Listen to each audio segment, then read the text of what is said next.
Commander Vextar of the Galactic Penal Authority had seen many things in his 47 cycles of service. He'd watched entire species beg for mercy, witnessed hardened criminals break down into sobbing masses of flesh, and observed the slow descent of hope dying in 1,000 different ways. But never, in all his years of shipping the galaxy's worst offenders to Keth Moran Prime, had he encountered a human who actually smiled when receiving a life sentence to the harshest penal colony in known space. The human sat there, shackled to the transport chair, grinning like he'd just won some cosmic lottery. His name was Marcus Vale, according to the datapad, and his crimes read like a textbook on creative destruction: 17 counts of grand theft starship, 43 counts of fraud across multiple systems, unlawful impersonation of a Federation diplomat, and the personal favorite that made Vextar's mandibles click in what passed for amusement among his people: aggressive negotiation resulting in the accidental purchase of 3 moons. "You find something entertaining about your situation, human?" Vextar's translator rendered his words with the appropriate menace, though he had to admit he was curious. Marcus looked up, those peculiar human eyes twinkling with mischief. "Oh, Commander, you have no idea what you've just done, do you?"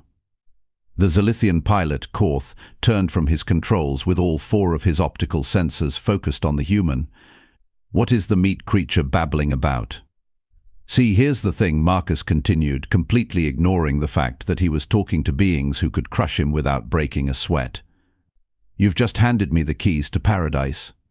Well, not literally keys, obviously, but you get the metaphor." Vextar's secondary brain processed this while his primary brain dealt with the growing sense of unease. Humans were known for their unpredictability, but this level of confidence in the face of certain doom was unsettling even by their standards. Keth Moran Prime has broken stronger beings than you, human. The survival rate for new arrivals is roughly 12% in the first month. Those who do survive learn quickly that compliance is the only path to continued existence. Marcus actually laughed, not the bitter, broken laugh of the condemned, but genuine, hearty laughter that filled the transport vessel. 12%? That's adorable. You know what the success rate was for my last business venture? 0.003%. And yet here I am, talking to you instead of floating in the vacuum of space. The ship shuddered as they entered Keth Moran Prime's atmosphere. Through the reinforced viewport, the planet's surface came into view, a hellscape of jagged mountains, toxic storms, and industrial complexes that stretched beyond the horizon. The penal colony itself squatted like a massive, metallic spider in the center of it all, its legs extending into mining operations that dug deep into the planet's core. "Beautiful," Marcus murmured, pressing his face against the glass. "Absolutely beautiful. You know, back on Earth we have a saying, one man's hell is another man's opportunity." Korth made a sound that might have been disgust. "The human's neural pathways must be damaged. Perhaps the journey has affected its cognitive functions." "Oh, my cognitive functions are just fine, thank you," Marcus replied cheerfully. "In fact, they're working overtime right now. See, while you've been focusing on all the ways this place is designed to break people, I've been calculating all the ways it's ripe for improvement." The transport touched down with a bone-jarring thud on the colony's landing platform. Through the walls they could hear the grinding of machinery, the distant shouts of overseers, and the low, constant hum of despair that seemed to permeate every penal facility in the galaxy. Warden Vale was waiting for them, all 7 feet of scarred, battle-hardened Krex warrior, with arms like tree trunks and a disposition that made acid rain seem friendly. He'd been running Keth Moran Prime for 15 years, and in that time exactly 0 inmates had ever escaped, been pardoned, or died of old age. They either died quickly from the work or slowly from the conditions, but they all died eventually. "Another human," Vale growled as Marcus was dragged from the transport. "The third this cycle. The last 2 lasted 6 days and 11 days, respectively. I'm betting this one won't make it past day 4. "I'll take that bet," Marcus said, causing everyone present to stop and stare. "What are the odds you're offering?" The warden's laugh sounded like rocks grinding together. You want to wager on your own survival? Why not? I've got nothing but time, and apparently you've got nothing but confidence in your little death trap here. Tell you what, if I'm still breathing in a week, you owe me a meeting with whoever's actually in charge of this operation. Vale's eyes narrowed. In all his years, no inmate had ever made demands. They begged, they pleaded, they threatened, they cried, but they never, ever made deals. And if you're dead? Marcus shrugged as much as the shackles allowed. Then I'm dead, and you can use my corpse as a cautionary tale for the next batch of arrivals. The processing center was exactly what Marcus had expected, a soul-crushing combination of bureaucratic inefficiency and institutional brutality. He was stripped, decontaminated, issued a standard grey jumpsuit that had seen better decades, and assigned prisoner number 47291. The whole process took 4 hours, during which he was subjected to 3 different lectures about compliance, 2 medical examinations that were more invasive than necessary, and 1 psychological evaluation that he failed spectacularly by continuing to smile throughout. "This is your cell," announced Guard Captain Zil Nok, a Manthari whose exoskeleton had been scarred by years of dealing with unruly prisoners. The cell was a concrete box, 3 meters by 2 meters, with a cot that had seen better centuries, a waste disposal unit that had given up on dignity long ago, and a small viewport that looked out onto the main mining operation. "Cozy," Marcus observed, stepping inside and immediately beginning to examine the walls, floor, and ceiling with the methodical attention of someone conducting a property inspection. Good bones, solid construction, though the feng shui could use some work. Zil Nok's compound eyes twitched in confusion. The what could use work? Never mind. So, what's the daily routine here? Work detail, meal times, recreational activities, that sort of thing. Work begins at dawn. You'll be assigned to mining shaft 7, level 43. The quotas are non-negotiable. The overseers are authorized to use lethal force to maintain productivity, and the life expectancy for workers in that section is roughly 18 days. 18 days? Marcus sat down on the cot, which creaked ominously but held his weight. That's almost 3 weeks. Plenty of time to make some improvements. The guard captain was beginning to suspect that this human's file might have understated the extent of his mental instability. Improvements to what? Oh, you know, efficiency, morale, profit margins, the usual business concerns. Before Zil Nok could respond to that incomprehensible statement, an alarm sounded throughout the facility. The lights dimmed to a red emergency setting, and the distant sound of shouting could be heard echoing through the corridors. "What's that about?" Marcus asked with genuine curiosity. "Riot in Sector 5. Happens about once a week. Some group of prisoners decides they've had enough and tries to take over a section of the facility.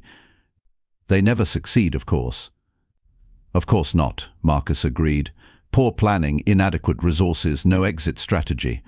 Classic rookie mistakes." The riot lasted exactly 17 minutes. Marcus knew because he counted, timing it against the rhythmic dripping of a leak in his cell's ceiling. When the alarm stopped and the lights returned to normal, the silence that followed was somehow more ominous than the chaos had been. 17 dead, 34 wounded, announced a voice over the facility's communication system. "All surviving participants will be transferred to Isolation Block C for extended reconditioning. Standard work assignments will resume at dawn." Reconditioning, Marcus mused. That's a polite way of putting it. His first night in Keth Moran Prime passed without incident, largely because he spent it taking inventory. Not of his possessions, which consisted of 1 jumpsuit, 1 pair of boots, and 1 blanket that had the texture and warmth of recycled cardboard, but of everything he could observe from his cell. The guard rotation changed every 4 hours. The night shift was smaller but more heavily armed. The facility's power grid had at least 3 visible redundancies, but the backup generators were located in a section that would be vulnerable to coordinated sabotage. The mining operation ran on a 26-hour cycle, with shift changes staggered to maintain continuous production. Most importantly, the entire operation was designed around the assumption that the prisoners were too broken, too scared, or too stupid to organize effectively. It was, Marcus realized, a system built by beings who had never encountered human ingenuity applied with malicious intent. Dawn came with the subtlety of a plasma cannon blast. Sirens wailed, lights blazed, and the voice of Overseer Grick Moth boomed through the speakers with the enthusiasm of someone who genuinely enjoyed making others miserable. All prisoners to work assignments. Quotas have been increased by 15% to compensate for yesterday's disruption. The failure to meet minimum productivity standards will result in reduced rations and extended shifts. Marcus joined the stream of grey-clad figures, shuffling through the corridors toward their assigned work areas. Mining Shaft 7 was exactly as advertised, a hole in the ground that descended into darkness, filled with the kind of heavy machinery that viewed human fingers as optional accessories and the kind of toxic atmosphere that made breathing an adventure. His first work partner was a Vorthan named Kleck, who had been in the colony for 8 years and had the hunched shoulders, dead eyes that came with accepting hopelessness as a lifestyle choice. "You'll be dead by midday," Kleck said without looking at him. "Humans always are. Too soft, too weak, too stupid to understand that this is how the universe ends." "Interesting perspective," Marcus replied, hefting his assigned mining laser and examining its power, coupling with professional interest. "Tell me, in your 8 years here, has anyone ever suggested maybe we could do this more efficiently?" Kleck finally looked at him, displaying the kind of expression usually reserved for observing particularly pathetic forms of insanity. "Efficiently? We're prisoners, not employees." "Right, but here's the thing," Marcus said, activating his laser and beginning to cut into the rock face with quick, precise movements. "Prisoners who are more productive are more valuable. More valuable prisoners get better treatment. Better treatment leads to higher survival rates. Higher survival rates mean more experienced workers. More experienced workers are more productive. It's a beautiful cycle, really." For the next hour, Kleck watched in growing amazement as Marcus not only met his quota, but exceeded it by 30%, all while maintaining a running commentary on potential improvements to the operation.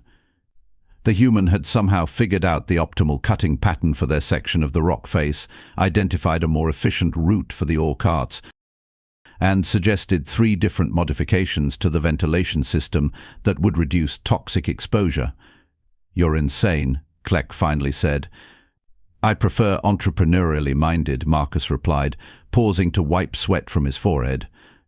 "Speaking of which, who's actually in charge of the day-to-day operations down here?" "Not the guards, I mean the people who make the real decisions about productivity and resource allocation." Before Kleck could answer, the distinctive sound of approaching trouble echoed through the shaft. Heavy boots, lots of them, moving with purpose. The other workers immediately stopped what they were doing and pressed themselves against the walls, a reaction that spoke of hard-learned survival instincts. Overseer Grick Moth appeared at the top of the shaft, flanked by 6 guards and wearing the kind of expression that suggested someone was about to have a very bad day. His species, the Thakuri, were naturally intimidating, 8 feet tall, covered in natural armor plating, and possessing the kind of claws that could open a can or a chest cavity with equal ease. "Which one is the human?" Grick Moth's voice carried the kind of authority that came from years of being absolutely certain that everyone around him was inferior. "That would be me," Marcus said cheerfully, not bothering to stop working. "Marcus Vale, prisoner 47291, currently exceeding productivity expectations and identifying operational inefficiencies. How can I help you?" The overseer's laugh was not a pleasant sound. "Help me? Prisoner, you seem to be under the impression that you're here to be helpful rather than to suffer and die. Allow me to correct that misunderstanding." Marcus finally stopped cutting and turned to face the overseer with the kind of smile that had made experienced negotiators check their contracts twice. "Oh, I understand my situation perfectly. I'm here to serve a life sentence in a facility designed to break the human spirit through systematic brutality and hopeless conditions."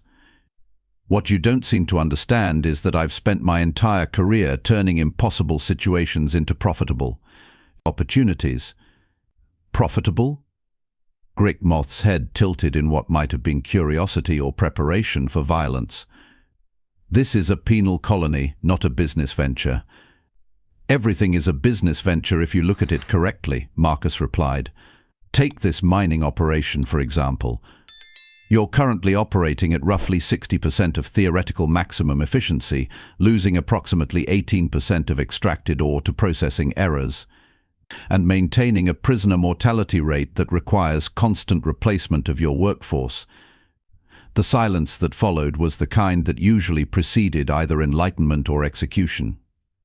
Even the machinery seemed to pause, as if the entire facility was holding its breath. Continue, Grickmoth said finally.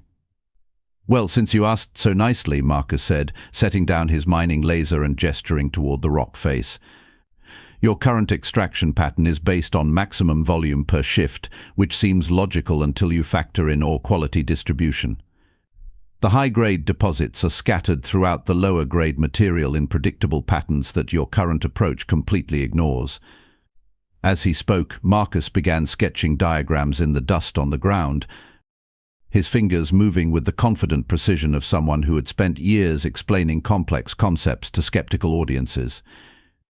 If you modify the extraction pattern to follow the natural ore veins, you increase high-grade yield by approximately 40% while reducing total excavation volume by 20%. Less digging, more valuable material, lower equipment wear, reduced processing costs. Grickmother's secondary brain was processing this information while his primary brain struggled with the unprecedented situation of receiving useful advice from someone he was supposed to be torturing to death. And the mortality rate. Simple. Dead workers produce nothing. Sick workers produce less than healthy workers. Demoralized workers produce less than motivated workers. Invest in better conditions, implement performance incentives, and establish clear advancement opportunities. And you'll see productivity increases that dwarf the additional costs. One of the guards, a young Krex who had been listening with growing confusion, finally spoke up. But they're prisoners. The point is punishment, not profit.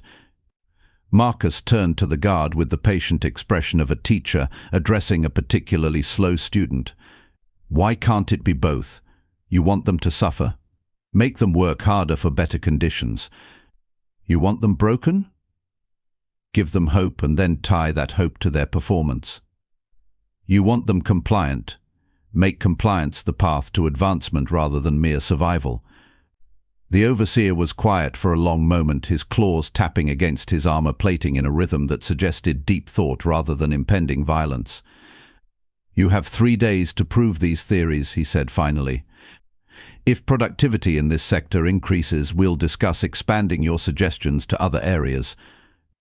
If it doesn't, you'll be transferred to the recycling plant, where life expectancy is measured in hours rather than days.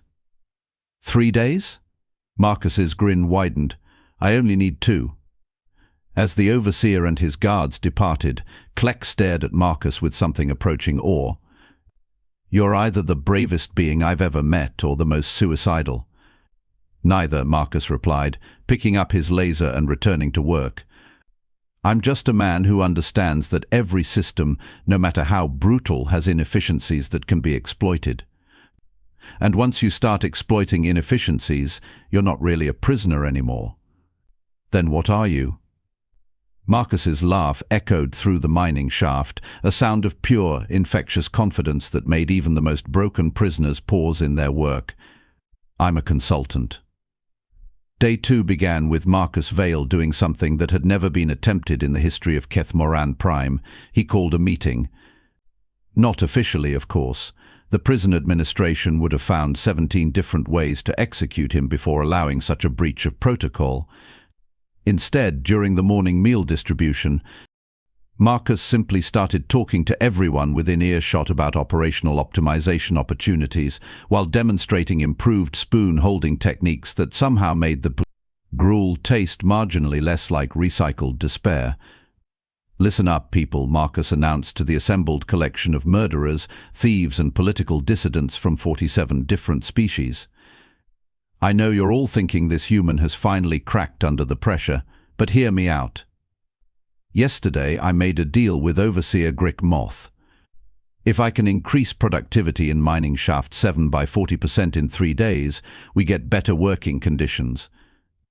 A Zilithian arm dealer named Vox 10 made a sound like grinding metal.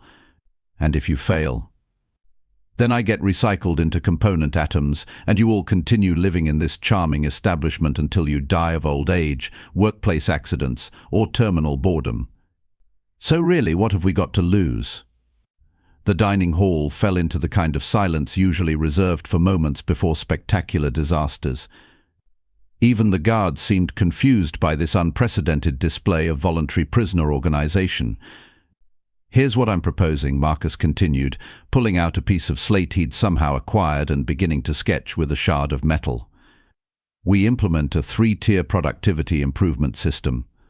Tier 1, workflow optimization. Tier 2, quality control enhancement. Tier 3, strategic resource reallocation." Kleck raised a tentacle. "Could you translate that into languages spoken by beings who aren't criminally insane?" "Gladly. Tier 1, we work smarter, not harder. Tier 2, we make sure the valuable stuff gets to the right places. Tier 3, we make the bosses think everything was their idea." The plan Marcus outlined over the next 20 minutes was simultaneously brilliant and completely mad.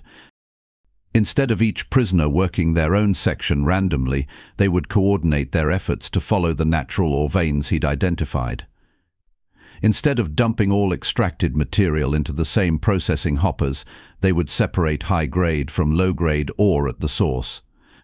Instead of working against the guards, they would make the guards look so competent that promotions would become inevitable.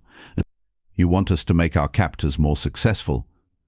asked Threlika, a Vorthan assassin whose species specialized in creative forms of murder. "I want us to make ourselves indispensable," Marcus corrected. "There's a difference. A successful captor keeps valuable prisoners alive and comfortable. An unsuccessful captor has to explain to their superiors why productivity is dropping and costs are rising." By the time work shifts began, Marcus had somehow convinced 37 prisoners from 12 different species to participate in what was either the most sophisticated prison reform initiative in galactic history or the most elaborate mass suicide ever attempted. The results were immediate and dramatic. Within 4 hours, mining shaft 7's output had increased by 68%. The separation system Marcus had improvised using spare equipment parts meant that ore processing efficiency jumped by 45%. Most importantly, the prisoners were working with a level of coordination and enthusiasm that made the guards nervous but couldn't quite classify as rebellious. Overseer Grick Moth appeared at the shaft entrance exactly at midday, flanked by an expanded security detail and wearing the expression of someone who had spent the morning reviewing reports that contradicted everything he thought he knew about prison management. "Explain," he said simply. Marcus wiped his hands on his jumpsuit and gestured toward the operation behind him. "Basic industrial psychology combined with resource optimization theory. You give people a reason to care about their work, they'll surprise you with what they can accomplish. The prisoners are happy. The prisoners are motivated. There's a difference, though I admit the distinction can be subtle." Grick Moth's claws extended slightly, a sign of either aggression or deep thought. "This level of organization could be dangerous. Only if you mismanage it," Marcus replied. "Right now, every prisoner in this shaft has a personal stake in making you look good to your superiors. They're not plotting rebellion, they're calculating productivity bonuses. Which would you prefer to deal with?"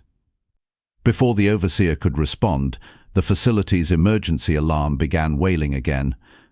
This time, however, the accompanying announcement was different. "Attention all personnel.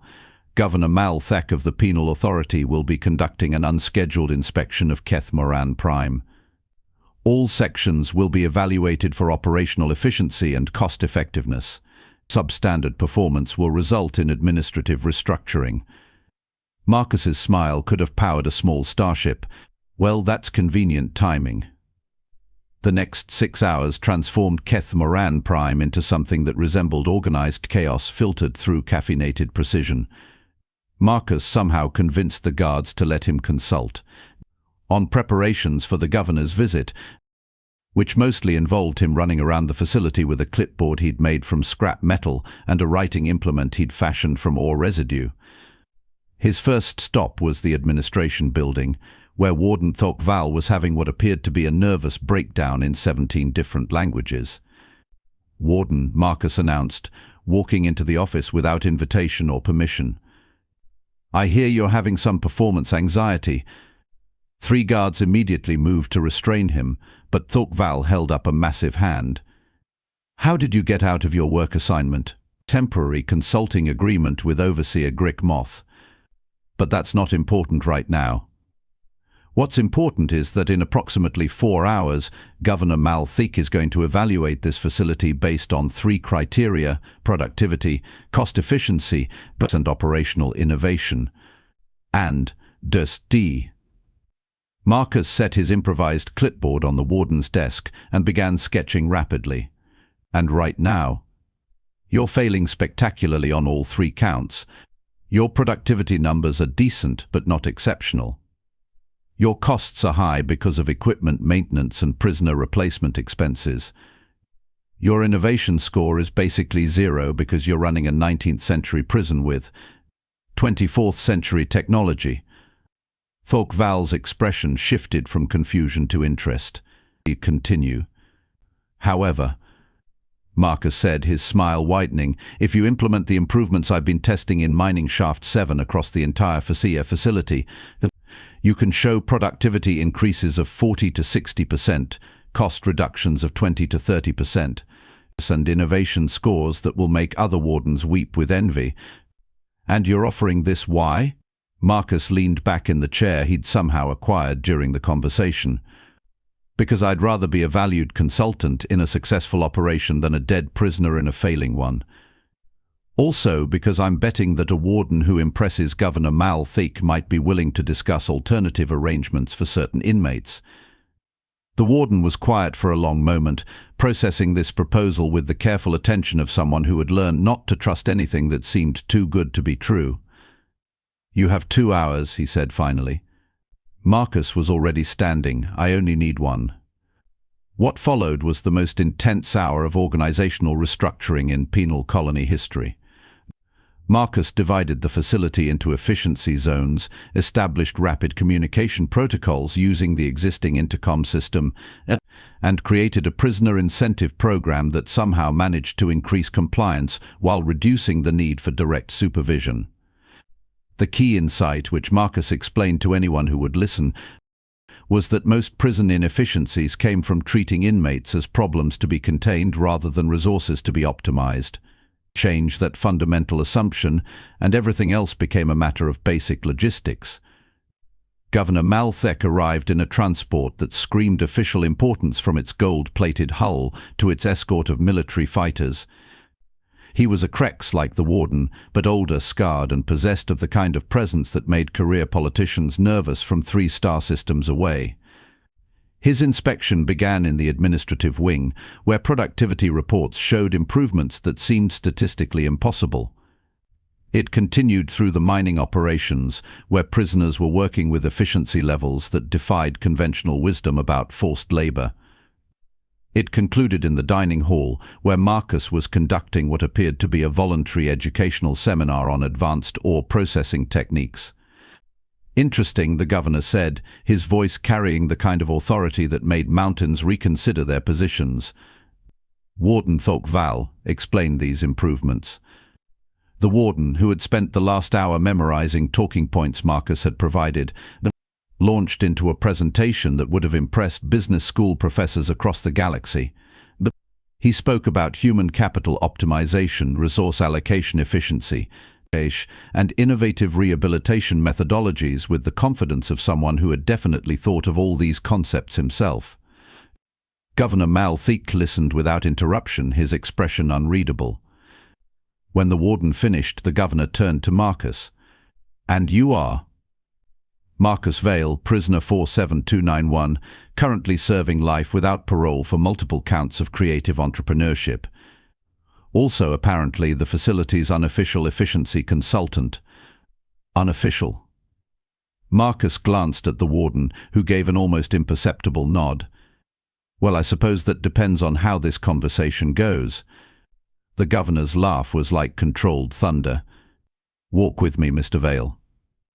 They toured the facility together, Marcus explaining the improvements he'd implemented while the governor asked increasingly complex questions about scalability and cost-benefit analysis and long-term sustainability. It became clear that Governor Malthik was not just inspecting the prison, he was evaluating Marcus himself. Tell me, the governor said as they stood overlooking the main mining operation, what would you do if you were running this facility? Marcus was quiet for a moment, considering the question with the seriousness it deserved. I'd turn it into a model for the entire penal system and demonstrate that rehabilitation and productivity aren't mutually exclusive. Show that investing in prisoner development creates better outcomes than simply warehousing them until they die. And if I told you that implementing such changes across the Galactic Penal Authority would require someone with both practical experience and administrative credibility, I'd say that sounds like an opportunity for the right person. Governor Malthik turned to face him directly. Marcus Vale, by the authority vested in me by the Galactic Council, I hereby commute your sentence and appoint you as acting Warden of Keth Moran, Pass, pending evaluation of your performance over the next standard cycle. The silence that followed was broken by the sound of Warden Thorkval dropping his datapad. Sir? Thorkval's voice had climbed several octaves. You'll be promoted to Regional Administrator for the Outer Rim facilities, the governor continued. Your success here has earned you a significant advancement. Congratulations. Marcus looked around at the facility he'd been sentenced to die in just 7 days earlier. Well, he said finally, this is unexpected. Is it? Governor Malthek's smile suggested he knew more about Marcus's background than the official files indicated. You've spent your entire career turning impossible situations into profitable enterprises. Did you really think we'd waste that talent in a mining shaft forever? The realization hit Marcus like a plasma bolt to the frontal lobe. This was a setup. This was a test. The Galactic Penal Authority has been looking for someone with your particular combination of skills, creativity, and moral flexibility. Someone who could revolutionize our approach to corrections while maintaining operational security. Someone who understood that the best way to control dangerous individuals is to give them a reason to control themselves. And if I'd failed, then you'd have died in mining shaft 7 like most of the other candidates we've tested over the years. Marcus's laugh echoed across the facility, drawing attention from guards and prisoners alike. So let me get this straight. You sentenced me to life in prison as a job interview. We sentenced you to life in prison because you committed multiple felonies across 17 star systems. The job interview was just a bonus opportunity. Fair enough, Marcus said, straightening his jumpsuit and looking out over his new domain. When do I start? You started 3 days ago, Governor Malthek replied. You just didn't know it yet. As the governor's transport departed, leaving Marcus standing in the courtyard of Keth Moran Prime with a facility full of confused but oddly hopeful prisoners, he couldn't help but appreciate the elegant irony of his situation. He'd been sent to the harshest penal colony in the galaxy as punishment for his crimes. Instead, he'd turned it into the most efficient correctional facility in the sector and gotten himself promoted to warden in the process. Not bad for a week's work, he murmured to himself. Behind him, Kleck approached with something that might have been respect. So what happens now, Warden Vale? Marcus turned to survey his new kingdom, a facility full of murderers, thieves, and political dissidents who had just proven that even the worst criminals in the galaxy could be motivated to excellence under the right circumstances. Now? Marcus's grin was the same one he'd worn when he first arrived at Keth Moran Prime, but somehow it seemed more appropriate in his new position. Now we show the rest of the galaxy what happens when you treat impossible problems as opportunities in disguise. And if they don't like our methods? Marcus looked out at the setting sun over the mining operations, and where prisoners and guards were working together with an efficiency that would have been impossible just a week earlier. Then they can come visit us here and learn why cooperation is always more profitable than conflict. From the worst prison in the galaxy, Marcus Vale had created something unprecedented, a correctional facility that actually corrected. And in doing so, he'd proven the most fundamental truth about human nature. Given the right incentives, even the impossible becomes inevitable.